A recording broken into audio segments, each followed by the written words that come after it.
ውቢቷ ባህር ዳር ከተማ በደመቀ ሁኔታ ከትናንት ጀምሮ እየተከበረ ይገኛል።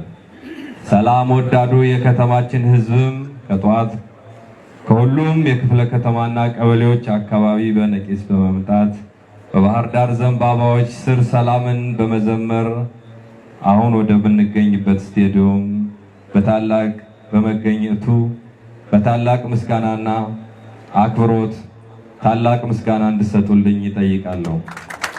የኢትዮጵያ ሃይማኖት ተቋማት ጉባኤ ክልላችን ብሎም ከተማችን መርጣችሁ ይህን ሀገራዊ መድረክ ባህር ዳር ላይ እንዲካሄድ ስላደረጋችሁ፣ ስለወደዳችሁን፣ ስለመረጣችሁን በታላቁ የባህር ዳር ሕዝብ ስም በእጅጉ እናመሰግናለን።